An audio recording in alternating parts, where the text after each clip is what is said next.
Hello mga Mima! Ayan, for today's video mga Mima, ay magluluto naman ako ng ginataang isda. At syempre, bago yun mga Mima,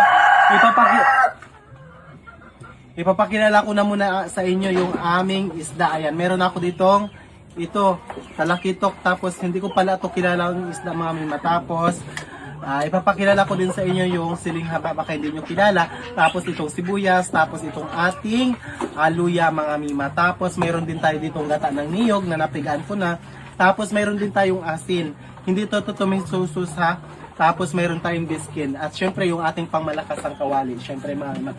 Tapos kukunin ko din itong ating salaan ng gata.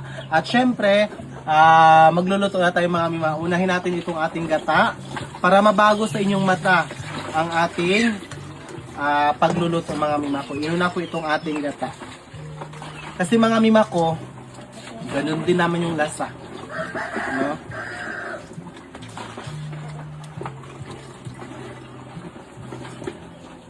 Ayan mga Mima ko. Diyan ka na lang muna. Diyan. Tapos lagyan natin ng asin. Ayan. Lagyan natin agad ng pampalasa. Lagyan natin ng biskin. Ayan. Ilagay natin itong siling haba. Tapos itong ating sibuyas. Ilapit mo dito, Jud. Dito sa kawali lang. Ayan. Mga Mima ko. Kayatin lang natin itong ating sibuyas. Tapos mga Mima, isinunod ko na din itong ating luya. Yehey! Ang ating luya. Meron na tayong luya mga Mima. Pagpasensya nyo na yung sinigang ko kung wala siyang luya. Pero dito sa ating ginataan, meron na tayong siling haba at saka luya, no? Sa sinigang natin kagabi mga Mima is tanging bawang lang talaga. Wala.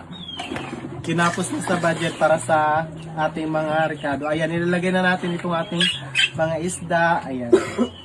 Ilapit mo dito, Jed. Ayan. Ilagay natin isa-isa. Ilublob lang natin yan, mga Mima. O, diba? Masarap na yan. Sige, Jed. Okay. Ilalagay na, isasalang na natin. Ayan. At balikan natin mamaya mga Mima kapag luto na. So ayan mga Mima ko, balikan na natin itong ating niluluto. At ayan! Luto na to siya mga Mima ko. Chine-check ko lang to kanina mga Mima. Hindi nyo lang nakikita sa video. Pero tinikman-tikman